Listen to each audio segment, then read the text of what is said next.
I'm Dr. Justin Sledge, and welcome to this seminar to Behold the Throne, an introduction to Merkavah Mysticism. This lecture series is possible because of the generous support of the patrons of this channel. In fact, this entire channel is an experiment in crowd-funded university-level education made accessible completely for free. Open access, no paywalls.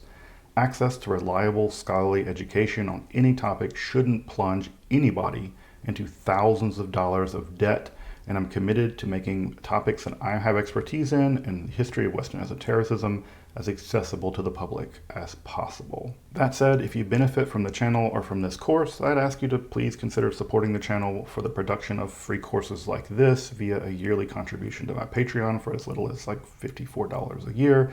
It's basically a cup of coffee a month. But I genuinely appreciate your consideration for supporting this channel and making this kind of educational content possible. But to be clear, I am grateful for the work that I'm able to do, and I'm very happy to welcome you to this open access seminar, To Behold the Throne, an introduction to Merkavah Mysticism. Very good. Welcome back, everybody, to our ongoing summer, and I'm sure it will become fall and could conceivably become a winter seminar on the Merkavah mysticism in the Hekhalot literature, which is particularly confusing. My wife was asking me, is it Hekhalot mysticism or is it Merkavah literature? And I'm like, it's both. It is confusing that the type of mysticism is named after the palaces or after the chariot, whereas the literature is named after the palaces. So this is it's already technically confusing, but welcome back. And somewhat of an auspicious day here of Tisha B'Av that we begin to talk about the rise of the apocalyptic. And that's of course auspicious because in many ways the apocalyptic literature as it emerges in some sense as a response to the destruction of the temple and the exile. And as we talked about last time, this is a transition from the Deuteronomistic theology of the previous Israelite period to the apocalyptic theology that's going to emerge in exile. And why that's going to matter a lot to us is because one of the key features of the apocalyptic theology, as we'll see, is mystical ascents. And so this is where we'll get literature, unlike, for instance, the Ezekiel literature, where Ezekiel sees the apocalyptic unveiling. What we will have in this literature is actually the protagonist will travel to the divine realms, and of course that's going to matter enormously as we get into the Hekhalot literature, because in some sense it's that's the whole point, is to be able to allow you to do that traveling. So as I mentioned, the Babylonian exile, which is begins in the 590s BCE and really is comes to full effect in 586 BCE.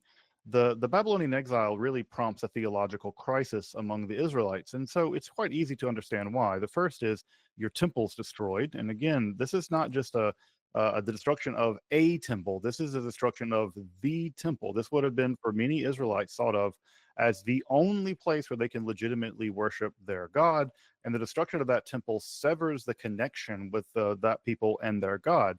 And further, what's also important here is that this violates, in some sense, the kind of theology that operated within the state polity of the ancient Israelites. And again, we shouldn't separate religion and politics here. They're completely unified at this time. And that theology is typically referred to as the Deuteronomistic theology, which is quite a bit of a mouthful. You might just call it a covenantal theology. And that covenantal theology is functions as a kind of vassal contract, or sometimes I'm a bit more flippant and refer to it as a protection racket, whereby the children of Israel, the Israelites, and specifically the king, has a vassal relationship with Yahweh.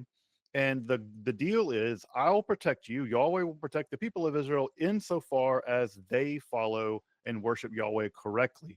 And so you get protection from outside agents, you get protection from outside gods, you get agricultural success, and you get children. And for the ancient world, that's kind of all you really need to be a functioning, high-functioning polity, is to have children, land, agricultural surplus, and protection from the outside. Now, previously, there was the idea that if the Israelites violated this contract, Yahweh would use foreign nations as a weapon against them. I think it's Isaiah that says, "I will use the Assyrians as a club against you." Right? For your sometimes it's referred to as whoring after other gods. I'll destroy you using the Assyrians as a means of doing that. And in some sense, the destruction of the temple and the destruction of the Israelite state can be explained in the terms of the Deuteronomistic theology. You didn't follow the commandments, you didn't follow the rules, you broke your side of the contract, and God wiped you out. And in some sense, that's kind of what happened. And if that had been a total destruction, then the Deuteronomistic theology could have accounted for that. The problem is the destruction wasn't total. The problem is the destruction was really an exile.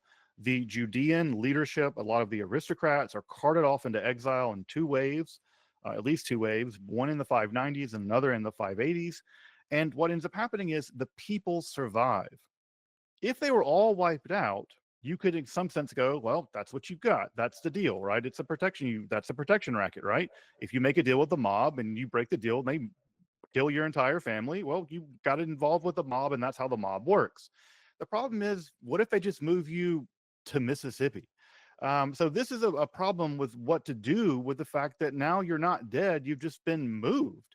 And so a new kind of theology ultimately emerges in texts like Ezekiel and Deutero-Isaiah or Trito-Isaiah, depending on how you want to carve that text up.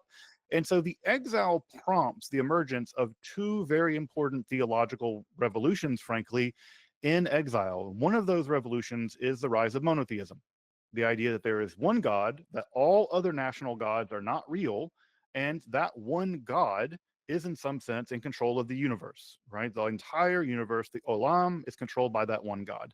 That's the one major revolution. The second major revolution is a shift away from, or in addition to, the Deuteronomistic theology to a new kind of theology. In that new kind of theology, we scholars typically refer to it as apocalyptic. Now, there's lots of problems with this term. I'll name two of them. One of them, it's not an indigenous term. The Judeans never called what they were doing apocalyptic. This is a Greek word we'll talk about. And secondly, what we'll notice is that they don't think they're doing anything differently. For them, they're just carrying on their relationship with their national God. And in some sense, the revolution is a very quiet revolution because it doesn't even seem like they realize that they've made pretty significant shifts in their own theology. And what we'll see is that the religion that went into exile, the Israelite religion that went into exile, when it returns from exile, it will be transformed. And the joke that I tell, as much as it is a joke, is that Israelite religion goes into exile and Judaism comes out. Judaism is the religion that comes out of the exile. And in some sense, Judaism is the apocalyptification, if you want a really fancy word, the apocalyptification of Israelite religion. So that's what's going to go on here. And we don't know exactly the mechanisms on the ground. My suspicion is that part of what militates it is that you have some of these priest prophets going into exile, people like Ezekiel, and they have mystical visions. And those mystical visions reveal to them that God is with them in exile. And not only is God with them in exile, God is just the God of everything. Yahweh is just the God of everything. And I think that it's under the leadership of exilarchs and priests and people like this and prophets that ultimately allows for this theology to take hold, to grow, and ultimately to succeed. So this of Jewish apocalypticism, or we might just call it apocalypticism, although apocalyptic religions will ultimately emerge as well. Christianity is an apocalyptic religion. Islam is an apocalyptic religion. In fact, we might even say that sometimes people talk about Abrahamic religions. And I would say that less as a group, Abrahamic religions, we should just talk about the Western apocalyptic tradition, because in many ways, that's the religion that survives, is the Western apocalyptic tradition, and that would subsume Baha'i and lots of other religions as well. Now, what exactly explains the exact characteristics of the apocalyptic, which I'll talk about in just a moment, aren't clear. But many of you and many people will say, well, it's because of the contact with Zoroastrianism. Zoroastrianism is what gave the substance to the transformation of the apocalyptic. Israelites saw Zoroastrians, combined elements with Zoroastrianism, and ultimately those fused together into a kind of hybrid religion, and that hybrid religion became Jewish apocalypticism. And there's good reasons to believe that. Many interpretations of Zoroastrianism have an idea of eschatological dualism, which is to say there is a good versus evil fight, and that gets resolved at the end of time in a kind of final cataclysmic battle. There is a sense of anti-clericism in Zoroastrianism, at least among early texts in Zoroastrianism, over and against the old Vedic priesthood. So there's a sense of anti-clericism that'll also be a piece of apocalyptic theology. There are savior figures, someone like the Saoshyant, the savior figures that will come at the end of time and also help to lead the righteous in the battle. Right, this looks like a Messiah kind of character. There's a focus on ethics over ritual behavior in Zoroastrianism, where being a good person is what matters more so than ritual behavior. That seems to also be jiving with apocalypticism. And of course, the idea of a final conflict. Now, all of that looks like, in some sense, you could take those elements from Zoroastrianism, plug them into Israelite religion, and out dumps Judaism. The problem is scholars have now begun to be suspicious of the degrees to which Zoroastrianism was, one, a state religion in the 6th century BCE in Persia. There's good reason to believe that it wasn't. And two, the degree to which even those elements of Zoroastrianism, right, were even maturely developed in the 6th and 5th century BCE. So there's a lot of scholarship going on now saying this very neat story that we've told basically for about 50 to 75 years, that Israelite religion comes in contact with Zoroastrian religion, and that's what ultimately precipitates out Jewish apocalypticism. This is now a much more contested process. And I'm not going to have the time to go into all the different elements of how it is contested, but that very neat package story that I learned when I was an undergraduate, and I learned even in graduate school, that very neat story is now much more contested by scholarship. So what I want to say is, I don't want people to say here, I'm saying that Zoroastrianism had no impact. What we're saying is we don't know when Zoroastrianism could have had the kind of impacts that we think it had. And so the story now is just that we think the situation on the ground is just much, much more complicated. So again, unsurprisingly, right, scholarship goes forward, and what was previously a very neat story about how this happened is now a lot more messy. And that should be unsurprising, right? Because history is messy, and famously, right, that which leaves out the mess is not history. But what is the apocalyptic theology that emerges? And again, I just want to reiterate this, right? This is not a thing that any apocalyptic theologian, as much as there were any, ever wrote down. Ezekiel never got to Ezekiel 48 and said, all right, let me lay down this new theological thing we've come up with. They were not conscious of the fact that they were engaging in a revolution, which is often the case. I don't know how often people who are changing things is really are aware of it. But what we see here is a scholarly construct, right, of the apocalyptic theology. And that scholarly construct looks something like this. And you'll forgive me for this absolute nightmarish wall of text, but you all have access to the slides, and you can come back and visit these when you want to. But let's just walk through some of the elements of the apocalyptic theology. And if we don't get to everything today, we'll get to it next time. That's the great thing about this course, is that it's not on any timeline, and I can take as long as I need to take in order to do the educational work that I see is important. But at any rate, first thing is that the apocalyptic is monotheistic. It emerges in Judaism, but it probably has to do with some kind of interaction with the outside, whether that's Babylonian theologians in literature or the Zoroastrian theologians in literature. There's certainly some outside influence coming into Judaism. And what it seems to be interested in is one, cosmogony. It's interested in how the universe comes into being. That is to say, there's a sense of the world is messed up. There is some kind of cosmic drama unfolding, and the root of that cosmic drama is well back into the past. And so what we'll see, and this is somewhat counterintuitive, because we typically think of the word apocalyptic as having to do with the future, but actually apocalyptic literature is primarily concerned with the past, the primordial past. And so this is why you get literature like Enoch and Jubilees that's very interested in the primordial past, because the primordial past, instances in the past have led to the present, and that's what they're trying to sort out. Another thing that's really important about apocalyptic literature is that it uses what is called ex juventu prophecy. So ex eventu prophecy is where you take an object, you take an event happening now, and you describe it as if it's happening in the future, typically in encoded or highly symbolic language. I'll give you one famous example of ex eventu prophecy in the Apocalypse of John. The famous number of the beast, the mark of the beast, 666. That's almost certainly a gematria for Nero.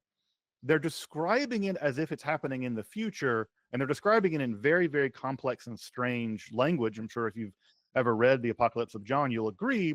But it's Christians describing their persecution under the administration of Nero right now. So ex eventu prophecy is very important. You're describing now as if it's happening in the future, encoded in symbolism. You can also see this happening in the book of Daniel.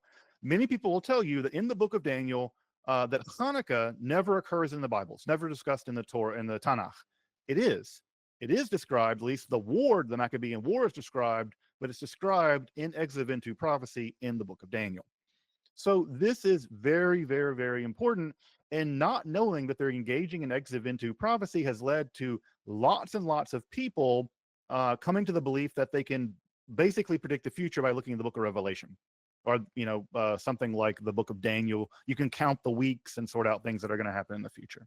But this is a very important aspect of the apocalyptic, of ex eventu prophecy. They're very interested in oppression and tribulation, which is to say they're very interested in why things are so bad for them right now. Apocalyptic literature is born out of the trauma of the destruction of the temple and the deportation and the exile. So they're very interested in why bad things are happening to us.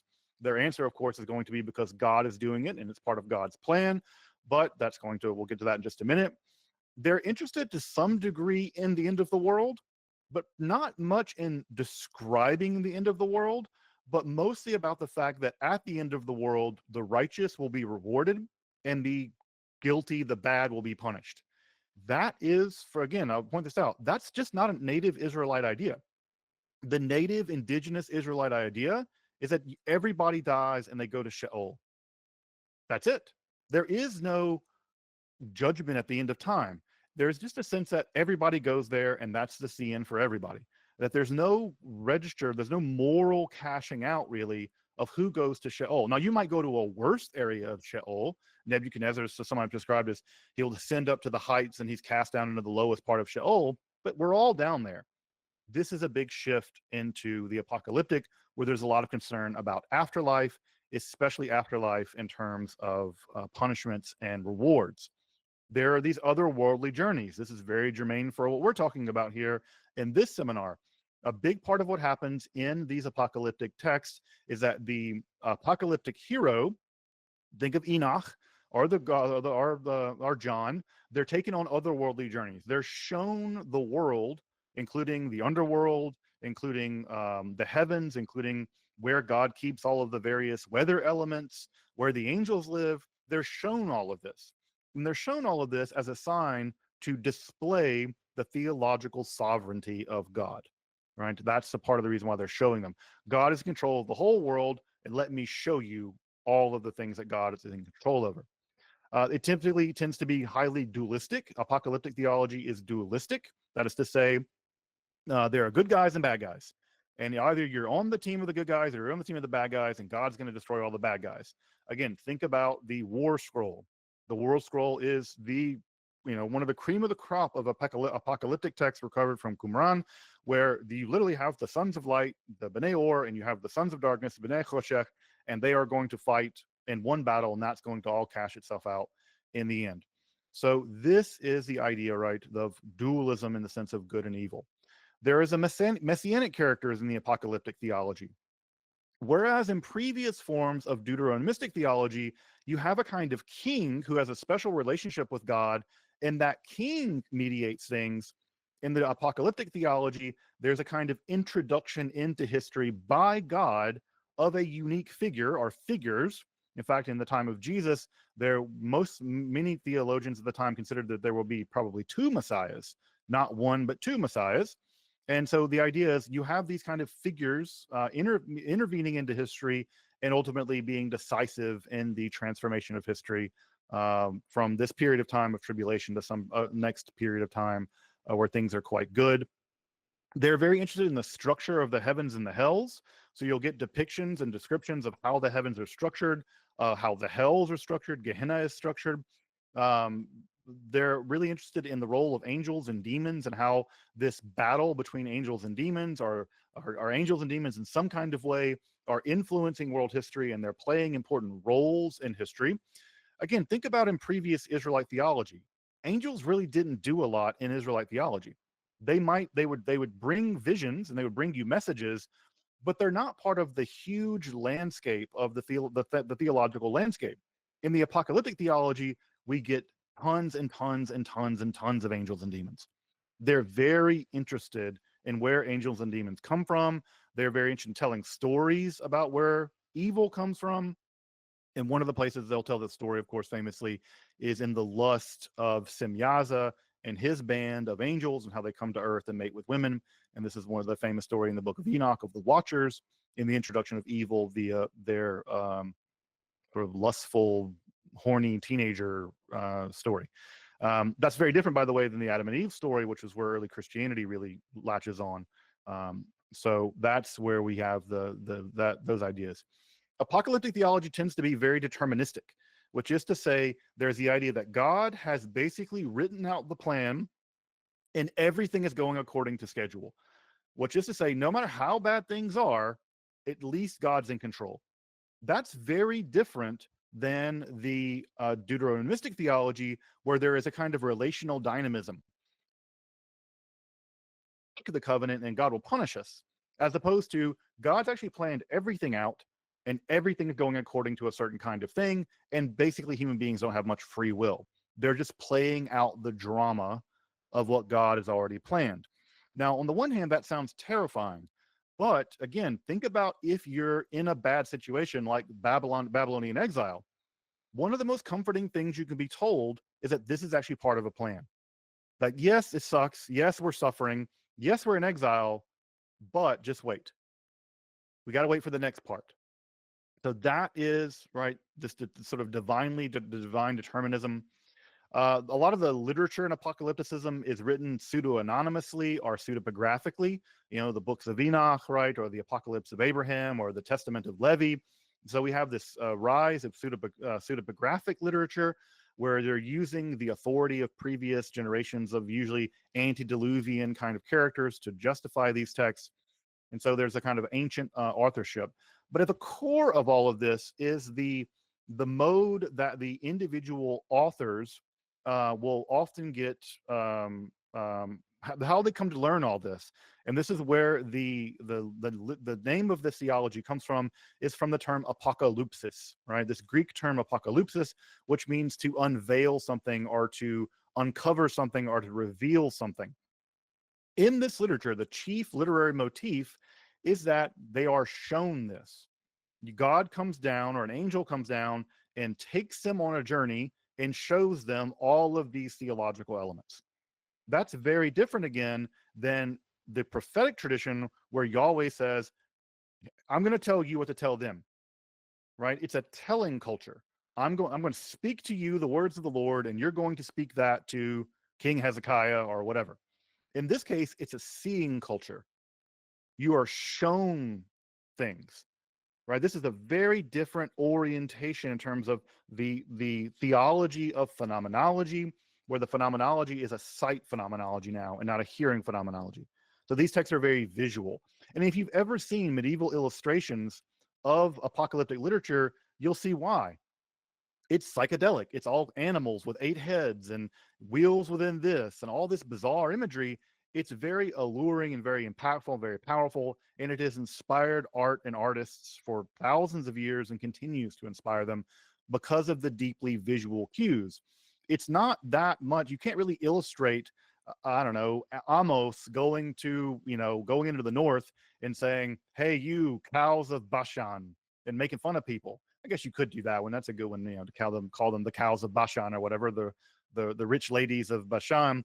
But it's not, Amos calling someone out does not have the visual power of a beast coming out of the water of the oceans, which are on fire with 8 heads and 6 crowns and all the kinds of things you see in things like the books of Daniel and the Apocalypse of John.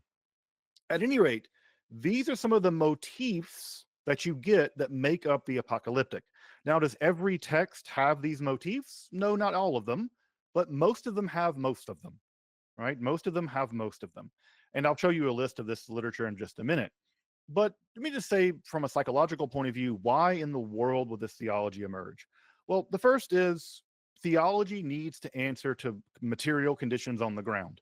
If you have a world in turmoil, typically your theology can't stand still because your theology only made sense of the world that you were previously in.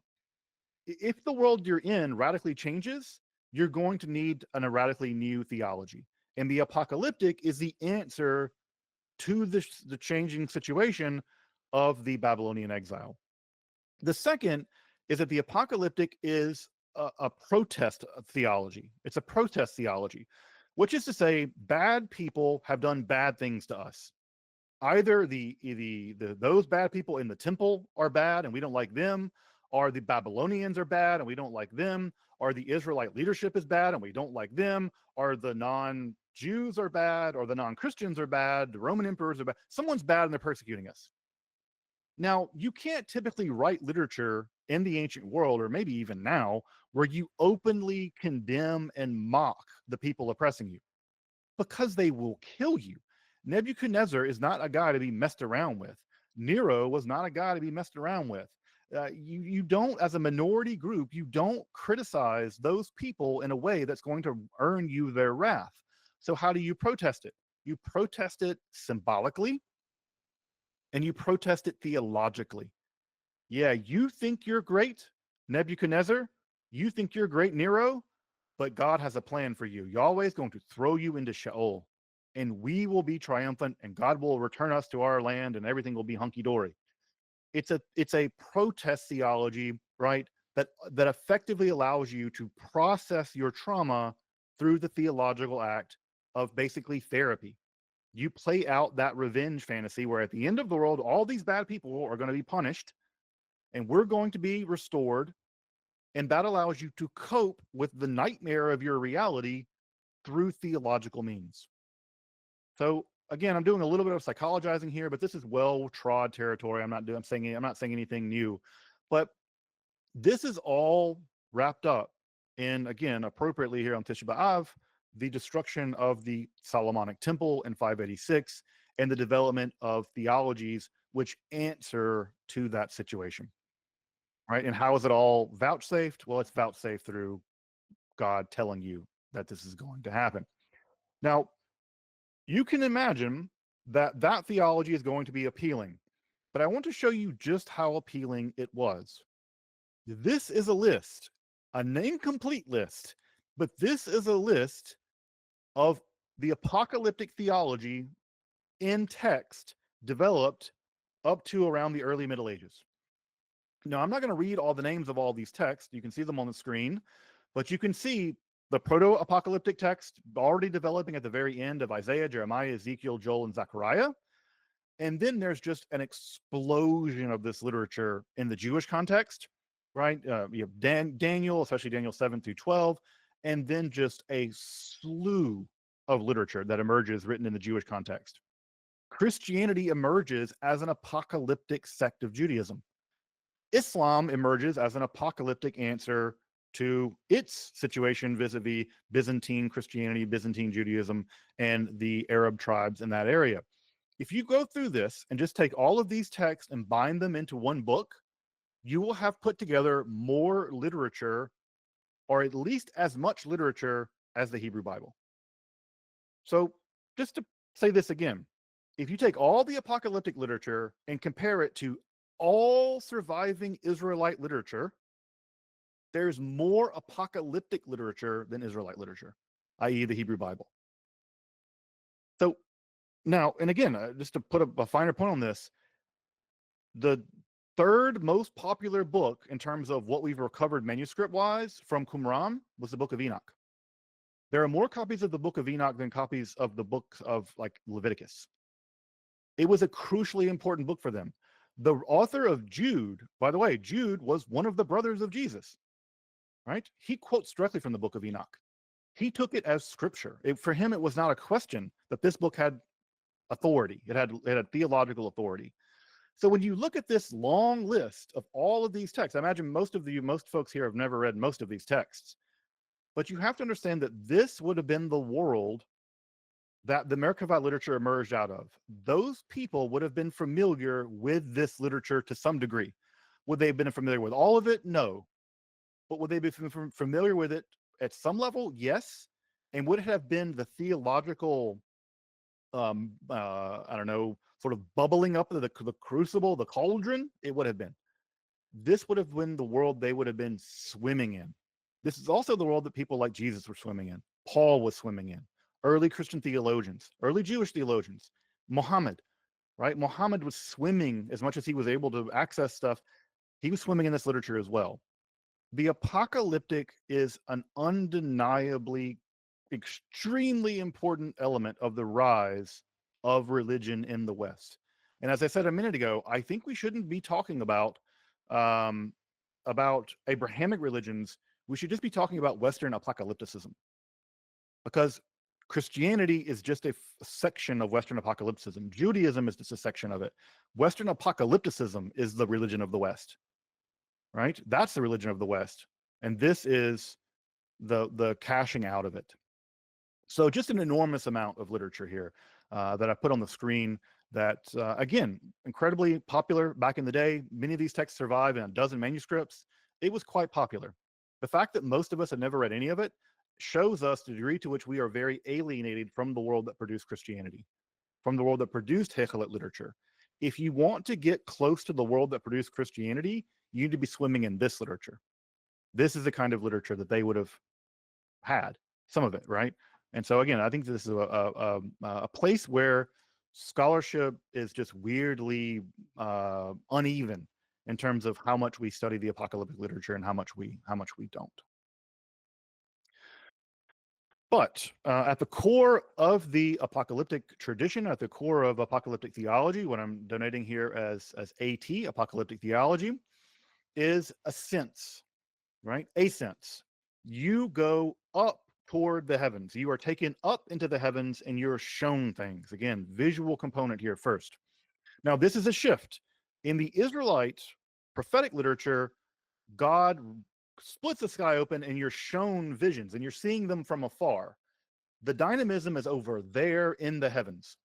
The apocalyptic literature says it's not enough for you to see what's going on in the heavens. You have to go there.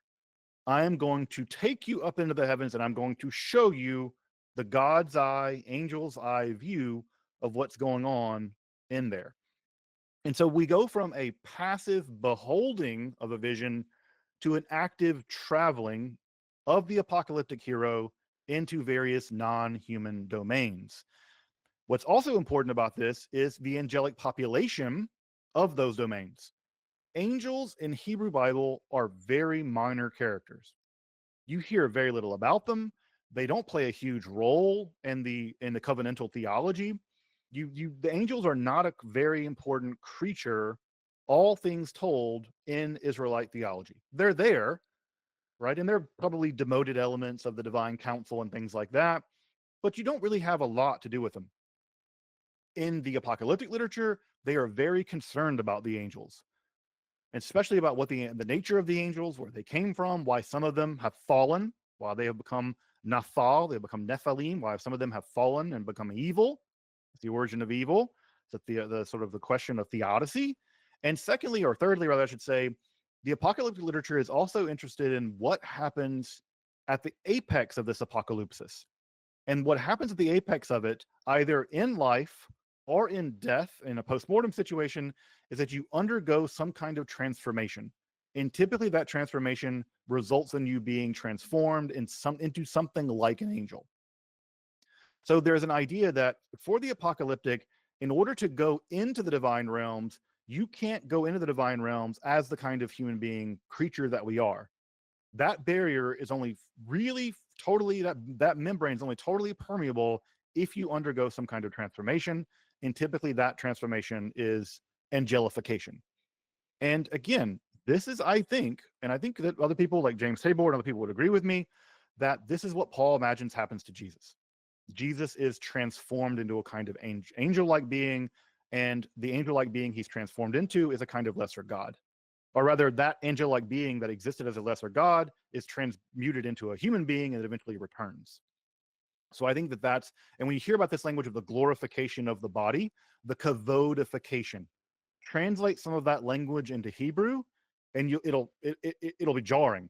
The glorification, the kavodification, the kavod is already being thought of in Paul's time in the apocalyptic literature as a kind of extension of Yahweh, or as a kind of out exterior, and in some ways an angel in the form of Metatron. But the core, most important, earliest apocalyptic text outside of the Hebrew Bible is the Enoch literature. The Enoch literature. And there are 3 books of Enoch, and this will be a little confusing, but I'll try to make this clearer.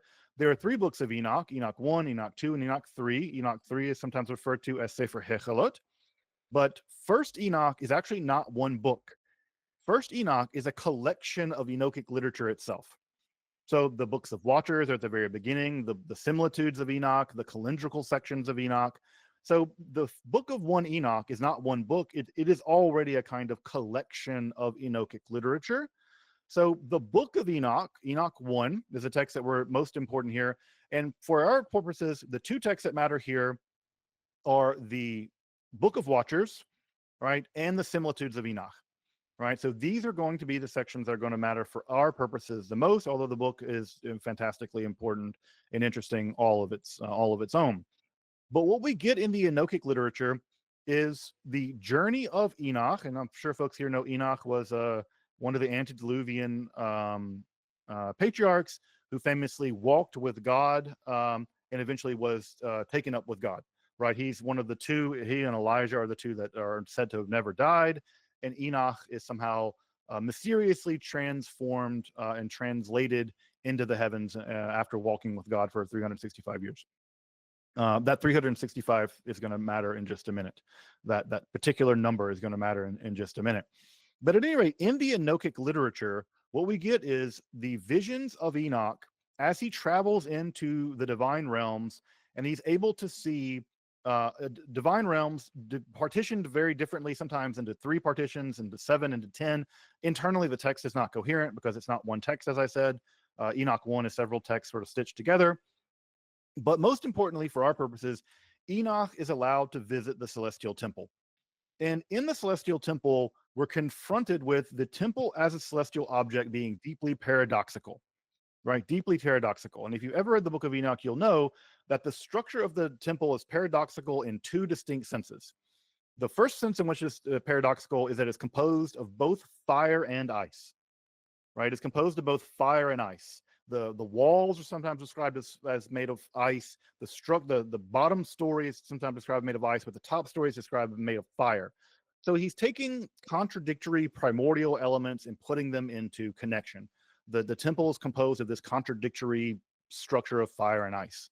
Secondly, the temple has a geometric weirdness to it, which is to say that the temple inside the Holy of Holies inside of the temple in the divine celestial world is bigger than the temple on the outside.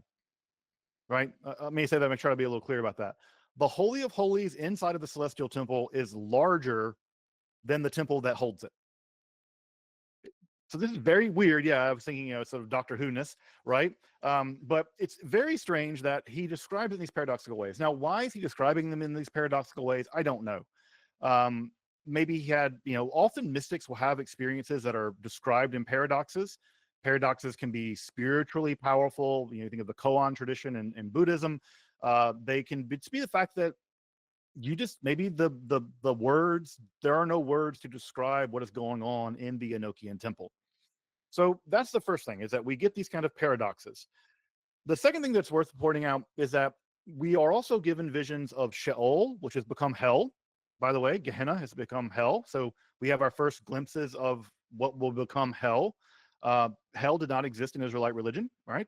Sheol is being converted into Gehenna, and Gehenna, which was traditionally a place where the Bible imagines human sacrifice having happened. It was never a trash heap, by the way. That's a 19th century misconception that it was the Valley of Hinnom was a trash heap where they burned stuff and it burned all the time and they thought it was hell. That's a 19th century misconception. But Gehenna was thought of as a place of torment, and it has become a place of torment for the bad dead in the book of Enoch. So what we have there is a glimpse of Sheol, but we're also given a glimpse of the celestial realm.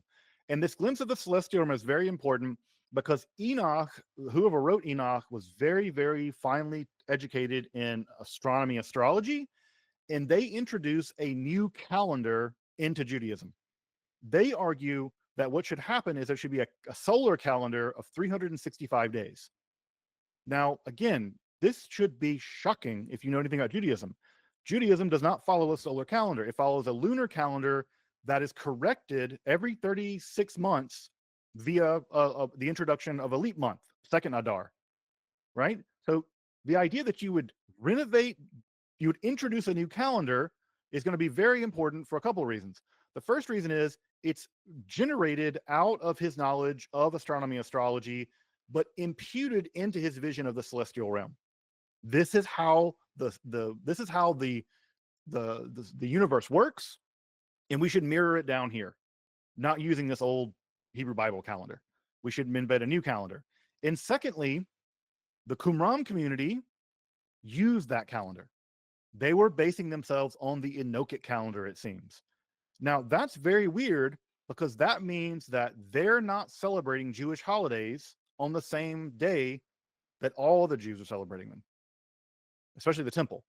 This is already showing you that there's already fissures inside of Judaism.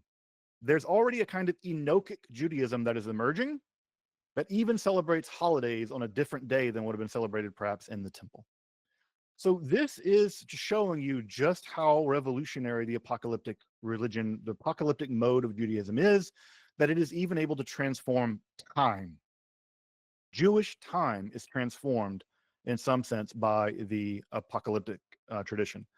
But what's interesting is that while Enoch is given visions of the temple, he's not given much in terms of a vision of God. In fact, he sees even less than Ezekiel did. Ezekiel, in some sense, got to see the kavod of Yahweh divided by, right, skirted and divided into two, right? But Enoch, interestingly enough, is never given a glimpse of God. And the reason why is he's on his face. Literally, he's just knocked to his face in terrifying fear, and he's never really given a vision. Secondly, he's only brought into the celestial temple in order to get a judgment declaration on the bad angels led by Semyaza. Semyaza means the one that sees the name, right? To give a judgment by God on them. So they are to be condemned forever. And so the reason why Enoch goes on this journey is to receive God's judgment and to give that judgment onto the bad angels. Now, there are two things happening here. One thing that's happening here is that Enoch is giving us a story about where evil comes from. And evil in the Enochic tradition comes from the fact that these bad angels made a pact with each other to descend to the earth and to have sex with human women. They had sex with human women. They taught those women and other people all kinds of bad stuff, like how to do war and cosmetics and astronomy and how to cut herbs and stuff like that. But that is where the evil comes from. And in fact, the reason why God floods the earth is because these giants emerge and they just begin to eat everything. And ultimately, God has to flood the earth to rid the earth of this Hamas, this violence of these horrible monsters eating everything. But for the Enochic tradition, evil emerges in history because angels introduce it to human beings. That's the first thing that's happening. Enoch is concerned again about the primordial past in this. The second thing that's happening here is that it's probably the case that the author of Enoch isn't happy with the temple, that the Enochic literature is protesting something about the temple they don't like.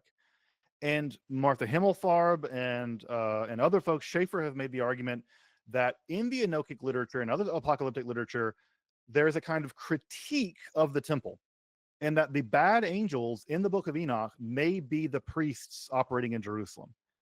And therefore, because they're these bad priests, they're not authentic. And therefore, how do you get authentic religion? You need it revealed to you by God. Therefore, this is a kind of protest literature against the priesthood in the temple.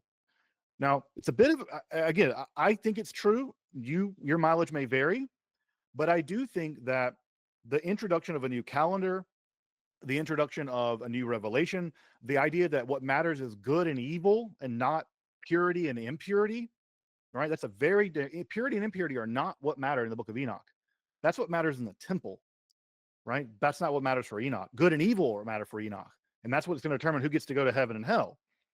So I'm seeing inside of the book of Enoch, not just a visionary journey, but a theological revolution, right? Over and against the Jerusalem, the reestablished Jerusalem temple. We'll see that even more in a minute with the Testament of Levi. In the similitudes of Enoch, which begin, I think, around Enoch 37, I could be wrong about that, but I think they begin somewhere in the 30s and they go into the 70s. The similitudes of Enoch are another section of the book of Enoch.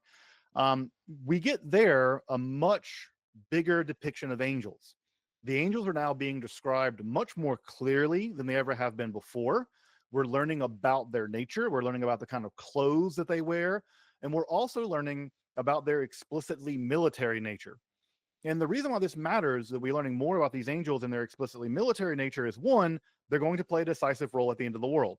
They are going to be the soldiers that are going to be sent in to do the annihilation of all the bad people, whether it's the Romans or the Kittim or whatever group that you don't like. It's going to be them sit in as sort of divine soldiers that are going to do all the massacring of everybody.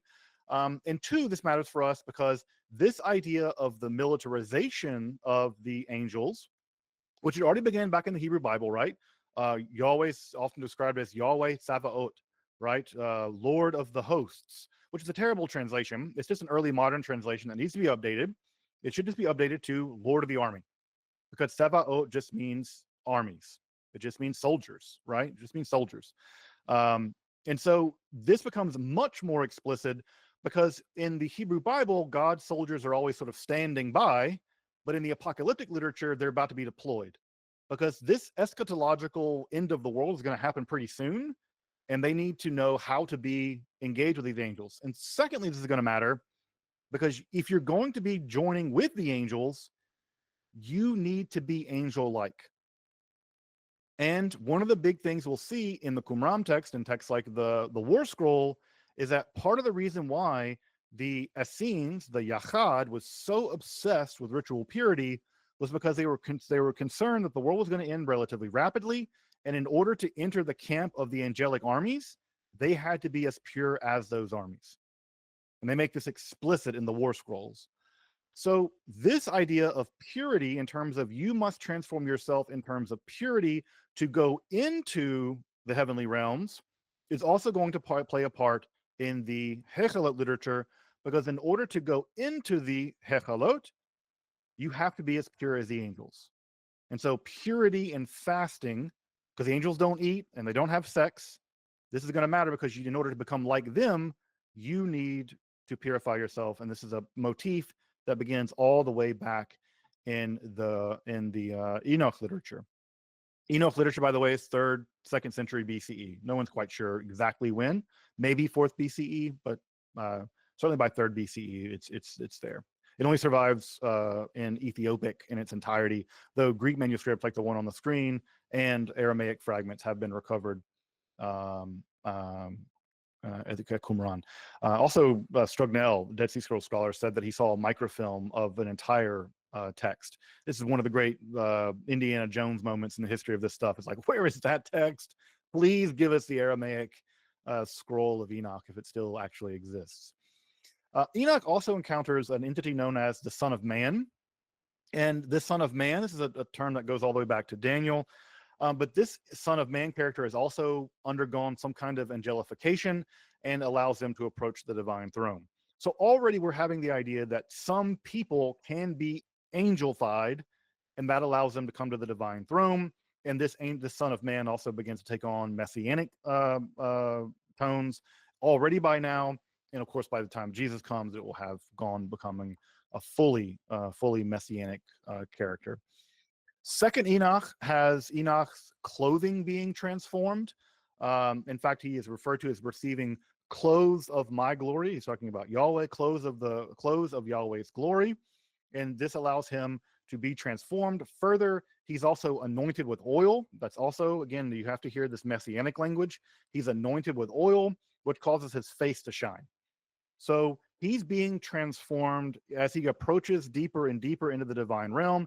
Enoch himself must undergo transformation, and he does this through primarily his clothing being transformed in second Enoch, and him being anointed with oil, which causes some kind of physiological glorification. That language of face to glow, right? That is a trait Yahweh has, right? The glowing face. This is also a trait that that Moses gets as well after his encounter with Yahweh as well. By third Enoch, which was composed in the Hekhalot period, in third Enoch, or Sefer Hekhalot, Enoch is fully transformed. So we're seeing a very slow literary shift. Enoch is allowed to go into the heavens. He's allowed to go near the Holy of Holies, but he can't quite get there until he's transformed. In second Enoch, his clothing is transformed. He's anointed. He's given a kind of messianic kind of glow. By third Enoch, the theological transformation is complete. In order for Enoch to approach the throne of God, he must be fully transformed. And not only is he fully transformed, as we'll see when we get into third Enoch soon, he's transformed into an angel. That angel is Metatron. And that angel Metatron is in perhaps one of the most shocking pieces of anything in all of Israelite literature, all of Jewish literature. Metatron is referred to as Yahweh Katan, Yahweh the Lesser, the Little Yahweh. Sounds like a cool rap name, right? Little Yahweh.